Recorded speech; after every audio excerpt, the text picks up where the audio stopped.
महोदय, वर्ष क्या अगर गणना करूं, हमारे महागठबंधन का कॉमन एजेंडा था महोदय, हम सरकार बनेंगे तो 10 लाख लोगों को एक कलम से नौकरी देंगे।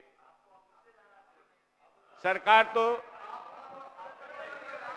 तो बनी नहीं महोदय, मगर सरकार में हम लोग शामिल हुए महोदय। शांति बना रखिए, शांति बना रखिए महोदय। समय बढ़ाना पड़ेगा, डिस्टर्ब कर रहे हैं। आ रहा हूं, वहां भी आ रहा, वहां भी आ रहा। वो डिस्टर्ब नहीं कर रहे हैं, आप तो सुने ज्यादा कर रहे हैं। बोलिए। तो महागठबंधन का एजेंडा था एक कलम से 10 लाख लोगों को नौकरी देने का। सरकार तो नहीं बनी, मात्र 12,270 वोट से, वो भी बेईमानी के बाद सरकार में हम लोग नहीं आ सके, मगर 10 लाख नौकरी देने के दिशा में माननीय मुख्यमंत्री जी को तैयार किया गया और माननीय मुख्यमंत्री जी का संबोधन 15 अगस्त 2022 का आया महोदय। और तब लगभग 4.5 लाख लोगों की बहाली हुई महोदय, और उसमें अकेले 2,17,000 शिक्षा विभाग में बहालियां हुई है महोदय। मैं ये कहना चाहता हूं कि लोग कहते हैं, एनडीए के लोग कहते हैं कि भाई,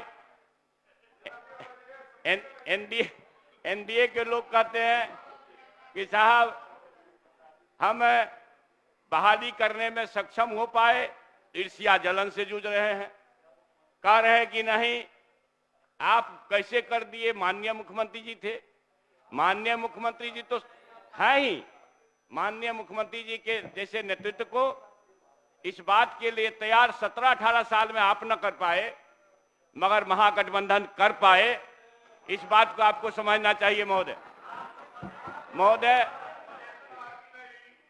मैं बारीकी से, क्योंकि राज्यपाल महामहिम राज्यपाल महोदय के अभिभाषण के अवसर पर माननीय मुख्यमंत्री जी द्वारा जो उद्बोधन हुआ, माननीय वर्तमान जल संसाधन सह शिक्षा मंत्री महोदय के द्वारा जो उद्बोधन हुआ, उसके संबंध में कहना चाहता हूं महोदय।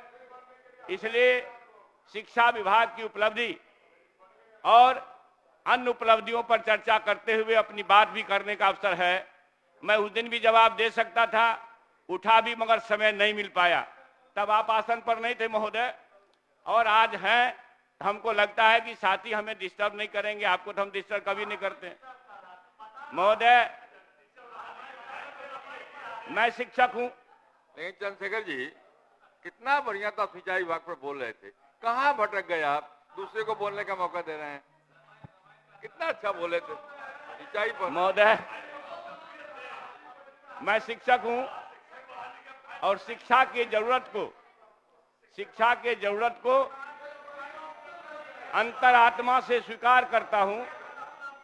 और सिर्फ मैं नहीं, मेरे अपने परिवार में लगभग 1 दर्जन से ज्यादा शिक्षा क्षेत्र में काम करने वाले लोग हैं महोदय। इसलिए जब माननीय मुख्यमंत्री जी का आशीर्वाद मिलता रहा है महोदय, माननीय मुख्यमंत्री जी का बहुत सम्मान करता हूं, पांव भी छूता हूं। और ये मेरा निजी मामला है, बड़े भाई हैं, लेकिन जहां राजनीति में सुचिता का सवाल आएगा, जहां सिद्धांत विहीन राजनीति का सवाल आएगा, तो प्रश्न तो खड़ा होगा महोदय। मैं ये कहता हूं महोदय कि मैं मंत्री बनाया गया और माननीय मुख्यमंत्री जी ने यह कहा करके कि जबरदस्ती ले लिया, तो जबरदस्ती लेकर के जो चंद्रशेखर ने काम किया महागठबंधन के नेतृत्व में, उसके बारे में बताना चाहता हूं महोदय। और मैं पुनः अपने नेता आदर सामाजिक न्याय के योद्धा आदरणीय लालू प्रसाद जी का वह समय याद करता हूं। एक मिनट, क्या बोलिए? क्या व्यवस्था मेरी ये है अध्यक्ष महोदय, ये शिक्षक बहाली पर बोल रहे हैं। मैं इनसे पूछना चाहता हूं, शिक्षक बहाली के फाइल पर दस्तखत किए थे और डिबेट हो रहा है जल संसाधन पर, तो जल संसाधन विभाग पर ना बोलेंगे, तो शिक्षा पर बोल रहे हैं और शिक्षक के फाइल पर दस्तखत नहीं किए थे। बैठिए, बोलिए महोदय। साथी को ईर्ष्या हो रही है महोदय। अरे ईर्ष्या मत करिए, ईर्ष्या मत करिए, आप क्या मैंने बोले महोदय। जब यह अवसर मिला तो मुझे इस बात की अनुभूति है कि शिक्षा के क्षेत्र में कैसे बेहतर काम किए जा सकते हैं महोदय। इसको टारगेट करके मुझे ये मालूम है कि भारत का गौरव अगर दुनिया में है तो उसका केंद्र बिंदु भी बिहार है, जिस बिहार को और मगध को ज्ञान की भूमि कही जाती है। दुनिया के सबसे समुन्नत विश्वविद्यालय बिहार के विक्रमशिला, नालंदा हुआ करते थे, और अब जो पाकिस्तान में चला गया वो तक्षशिला हुआ करता था महोदय। ज्ञान के क्षेत्र में हम अपनी विरासत को प्राप्त करें, इसके लिए मैं कहना चाहता हूं महोदय कि जब मुझे शिक्षा मंत्री बनने का अवसर मिला, मेरे आदरणीय नेता तेजस्वी प्रसाद यादव जी ने हमको बुला के कहा चाहे जो भी हो जाए हमें 10 लाख नौकरी के दिशा में कदम रखना है और आप इसके लिए बेहतर काम करने का प्रयास करिए। मैं महोदय साथियों से कहना चाहता हूं कि शिक्षा के क्षेत्र में जब हमें चिंता हुई, मैं 1 महीना तक माननीय मुख्यमंत्री जी से मिलने नहीं गया। 1 महीना तक महोदय डिस्टर्ब कर, हमको समय बढ़ाना पड़ेगा, ये ठीक बात नहीं है भाई। आप 4 बार 5 बार 6 बार जीते हैं, क्यों आप परेशान है भाई? बोलिए, इधर देख के बोलिए ना, उधर कहां देख ले रखते हैं? महोदय 1 महीना तक मैं माननीय मुख्यमंत्री जी से कटसी करने भी नहीं गया। 1 महीना तक विभिन्न शिक्षक संगठनों से, विभिन्न हितधारकों से, विभिन्न सेवानिवृत्त प्राध्यापकों और शिक्षकों से और सेवानिवृत्त और सेवारत बड़े पदाधिकारियों से भी इंटरेक्शन किया महोदय। शिक्षक संगठनों से आधा दर्जन शिक्षक संगठनों से इंटरेक्शन किया, और 1 महीना के बाद जब मैं गया महोदय माननीय मुख्यमंत्री जी से मिलने के लिए, तो माननीय मुख्यमंत्री जी ने कहा कि चंद्रशेखर जी कहाँ थे इतना दिन? हम के सर कौन सा शक्ल लेके आते? 17 साल में तो शिक्षा गांव में खत्म हो गया महोदय, और इसके जड़ में कौन है ये साथियों को पता है। हृदय विदारक है महोदय। अच्छा है आप जिस आसन पर बैठे हैं, गांव में घर आपका नहीं है।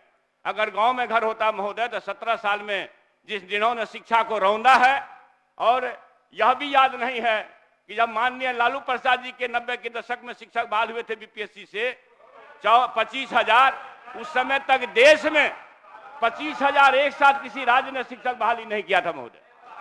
तो मैं महोदय कहना चाहता हूं कि मैं गया और विजय बाबू भी वहीं पर थे।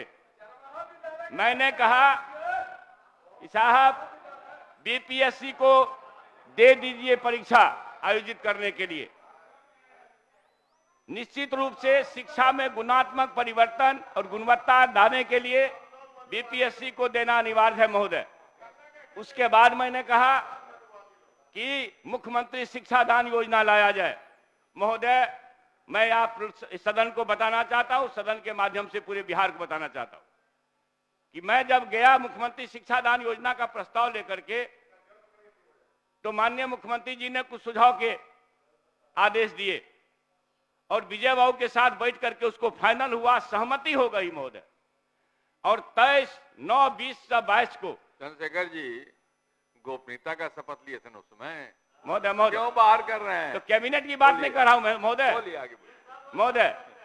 और नहीं जब महोदय हमारे मंत्री जी भी बोल रहे थे, मैं ये कहना चाहता हूं महोदय कि जब मैं गया, और वो आप सभी को मालूम महोदय अधिकारी छात्रों के लिए आदर्श होते हैं। मेरे मन में एक बात थी कि अगर अधिकारी सप्ताह में अपने इच्छा से एक दिन भी प्रखंड से लेकर के प्रदेश मुख्यालय तक वर्कस का संचालन कर देंगे तो यह बिहार शिक्षा के क्षेत्र में उत्कर्ष हासिल करेगा महोदय। और हम जब सेवारत 2-3 आईएएस लोगों से बात किया, उन्होंने कहा कि हमारी वाइफ्स एसोसिएशन को भी डाल दीजिए। विजय बाबू के साथ सहमति हो गई, प्रोसीडिंग हो गया, सहमति हो गई उच्च स्तर पर, मगर वह मैं समझता हूं ईर्ष्यावश शायद लागू नहीं हुआ, कि एक क्रांतिकारी कदम होगा। महोदय, इसके साथ ही मैं सब लाया हूं दस्तावेज, किस किस डेट में मैं माननीय मुख्यमंत्री से मिलने गया सुझाव लेकर के, 1 दर्जन से ज्यादा है महोदय। मैं सितंबर से लेकर जनवरी 2023 तक कम से कम 5-6 बार बीपीएससी को दीजिए, बीपीएससी को दीजिए। माननीय मुख्यमंत्री जी भी सहमत हो जाते थे, अधिकारियों को निर्देशित करते थे, मगर पता नहीं नेपथ से कौन सा आदेश होता था कि फिर वह खटाई में पड़ जाता था। मगर मैं साधुवाद करता हूं माननीय मुख्यमंत्री जी का, जिन्होंने फरवरी 2023 में सहमति जाहिर की जो बीपीएससी को परीक्षा देना है। सच कहिए महोदय, मुझे लगा कि शायद प्रभु परमात्मा ईश्वर ने अगर मुझे शिक्षा मंत्री का पद दिया है तो आज सबसे बेहतर दिन है कि बीपीएससी को लालू प्रसाद यादव के जमाने जैसा फिर से परीक्षा आयोजित करने का काम दिया गया। महोदय, मैं इस संबंध में कहना चाहता हूं महोदय, फरवरी 2027 को माननीय मुख्यमंत्री जी की सहमति हुई। मार्च 2027 में कैबिनेट के लिए संचिका गई। 10 अप्रैल को कैबिनेट की मंजूरी मिली। 24 अप्रैल को प्रशासनिक पदवर समिति ने वेतन निर्धारण किया और पद सृजन किया। उसके बाद महोदय अप्रैल 23 में बीपीएससी को अधियाचना गया। अप्रैल 23 में बीपीएससी को अधियाचना गया। अब आप समझिए कि बीपीएससी की अधियाचना अप्रैल 23 में गया, इसमें तो हम अनुपस्थित नहीं थे। माननीय मंत्री महोदय, जरा स्पष्ट करिएगा। उसके बाद 16 मई 2027 को हमें हमारे नोटिंग में एक महोदय इंपॉर्टेंट बात करना था। हमारे नोटिंग में हर समय यह होता था कि राजकर्मी का दर्जा जो हमारा एजेंडा था शिक्षकों के लिए, 2015 में सरकार महागठबंधन की बनी थी, 9,000 से 18,000 वेतन हमने किया था। आपने क्या किया, जरा जवाब दीजिएगा। उसके बाद महोदय, जब राजकर्मी का दर्जा हमारा इशू था, हमारे एजेंडा का विषय था महागठबंधन का, तो राजकर्मी बनाने के लिए मैंने प्रस्ताव दिया। राजकर्मी 16 मई 2027 को राजकर्मी बनाने के लिए और विकल्प लेकर प्रस्थापन करने के लिए प्रस्ताव दिया महोदय। फिर अति आवश्यक सुझाव इस खंड में दिए गए बीपीएससी के लिए, जैसे निगेटिव मार्किंग हटाना, अंग्रेजी की अनिवार्यता समाप्त करना, केवल एक पाली की 150 अंकों की परीक्षा लेना, महोदय परीक्षा से ई विकल्प हटाने, चांस की बाध्यता समाप्त करने वगैरह वगैरह। जब मैं यह प्रस्ताव लेकर गया, विजय बाबू भी हर जगह रहते थे। माननीय मुख्यमंत्री जी ने हमको कहा, आज भी मैं आपके सामने बैठे हुए हैं, मैं सम्मानपूर्वक कहना चाहता हूं महोदय, माननीय मुख्यमंत्री जी ने हमसे कहा कि चंद्रशेखर जी, सुन लीजिए आपके बारे में फायदा होगा। माननीय मुख्यमंत्री जी ने हमको कहा, चंद्रशेखर जी आप तो लगता है बीजेपी वाला से सलाह ले लेते हैं। हमारे ऊपर आरोप लगाए, आप लगता है बीजेपी वाला सलाह ले लिए, लेकिन मेरे हर मांग को एक आध को छोड़ करके मेरे प्रस्ताव लिखित जो हैं, मेरे पास दस्तावेज है डेट सहित, मेरे हर मांग को, सुधार के हर मांग को माना गया। मगर 5 महीना के बाद, 2 महीना के बाद, 1 महीना के बाद, 3 महीना के बाद, फिर मैंने इस तरह से, मैं एक बार महोदय ये डेट वाइज लाया हूं, 30 मई 2027 को बीपीएससी ने विज्ञापन जारी किया। 30 मई 2027, सुन लीजिए, आप लोगों को शायद सुविधा होगी। 30 मई 2027 को विज्ञापन जारी हुआ महोदय, और नए एसीएस का पदस्थापन 7 जून को हुआ। प्रथम विज्ञापन से लेकर के नया एसीएस के आने में 1 महीना 7 दिन का अंतर है लगभग, और 1 महीना 7 दिन के अंतर जब प्रथम विज्ञापन में है, तो बीपीएससी में ऐसे महान एसीएस का क्या क्या योगदान है हमको जो बताया जाए। महोदय, ये पूरी तरह से महागठबंधन सरकार ने और अपने इशू को रखा, और हर समय ये कोशिश किया कि हम बेहतर शिक्षा के क्षेत्र में कर सके। महोदय, मैं महोदय ये कहना चाहता हूं, हमारे नए जो एसीएस साहब आए, आते आते बीपीएससी के अध्यक्ष से उलझ गए। ये सार्वजनिक है, सब जानते हैं। फिर उलझ गए, पता नहीं उलझने में उनको वो माहिर है और क्या करते हैं। महोदय, डोमिसाइल मुद्दा एक बड़ा इशू था महोदय। डोमिसाइल नीति महागठबंधन के एजेंडे का विषय था। डोमिसाइल नीति लागू करने के लिए माननीय मुख्यमंत्री जी की सहमति हुई। देश के हमको आश्चर्य महोदय कहते हुए कि हम नियावली लेके जाते थे, विजय बाबू हर्ष में रहते थे। नियावली है उत्तराखंड में, गुजरात में, महाराष्ट्र में, वेस्ट बंगाल में, पता नहीं अधिसंख्य राज्यों में डोमिसाइल नीति, झारखंड में डोमिसाइल नीति लागू है, मगर अधिकारी पढ़ाते थे ना, सब निरस्त हो गया। मेरी चुनौती है, अगर निरस्त हुआ है उत्तराखंड का, अगर निरस्त हुआ है छत्तीसगढ़ का या देश के अन्य राज्यों का, तो मैं सरकार से जवाब चाहूंगा कि कब निरस्त हुआ और अभी कौन सा डोमिसाइल नीति चालू। लेकिन आज से जवाब देंगे केवल सिंचाई विभाग पर भाई। महोदय केवल जन संसाधन महोदय, विभाग पर बोलने वाला आपका है। महोदय, चूंकि हमको आरोपित किया गया है महोदय, हमको आरोपित किया गया है, जवाब देने दीजिए महोदय। मैं इसलिए डोमिसाइल नीति को आराम से लागू किए माननीय मुख्यमंत्री जी, मगर 25 जून को उसको निरस्त कर दिए। अब जब निरस्त कर दिए, चूंकि हम सरकार के मंत्री थे, ना चाहते हुए भी हमें स्वीकार करना पड़ा महोदय। अब केवल 5 मिनट बचा है चंद्रशेखर जी। महोदय 5 अगस्त, चंद्रशेखर जी केवल 5 मिनट बचा आपका। महोदय अब लोग डिस्टर्ब किया महोदय। 5 अगस्त महोदय 5 अगस्त को सर्वदलीय बैठक हुई, जिसमें राजकर्मी का दर्जा दिया गया महोदय, और पदस्थापन नीति महोदय और अलग से परीक्षा लेने पर सहमति हुई 5 अगस्त को। निगेटिव मार्किंग हटाने के लिए जब मैंने कोशिश किया 2/6/2023 को लिख के दिया, लेकिन उस समय नहीं मानी गई। 18/8 मेरे सलाह के 2 महीना के बाद बीपीएससी परीक्षा से निगेटिव मार्किंग हटाई गई महोदय। मैं महोदय यह कहना चाहता हूं, प्रस्ताव आया मेरे पास नियोजित शिक्षकों को लेटरल एंट्री शिक्षक बनाने का। लेटरल एंट्री के मानक नियम हैं भारत सरकार में, उससे इतर शिक्षकों को अपमानित करने का शब्द प्रयोग करना ठीक नहीं था महोदय। मैंने मंतव्य संचिका पर दिया और यह कि नहीं, लेटरल एंट्री शिक्षक का हम विरोध किए महोदय, तब उसका नाम विशिष्ट शिक्षक नियावली हुआ महोदय। 27 अक्टूबर 2023 को राजकर्मी बनने पर विशिष्ट शिक्षक नियावली के कठिन प्रावधानों के विरुद्ध मेरा मंतव्य था महोदय। कुछ तो माने गए, अगर सारे प्रस्ताव माने जाते तभी शिक्षक आंदोलन को मजबूर नहीं होते महोदय। मैं आप लोगों से कहना चाहता हूं महोदय, 18 दिसंबर 2023 को विशिष्ट शिक्षक नियावली के निरूपण की संचिका मेरे पास आई। एसीएस से नहीं महोदय, मुख्य सचिव के माध्यम से आई। अब समझ लीजिए महोदय क्या स्थिति है, राजपाट कैसे चलता है।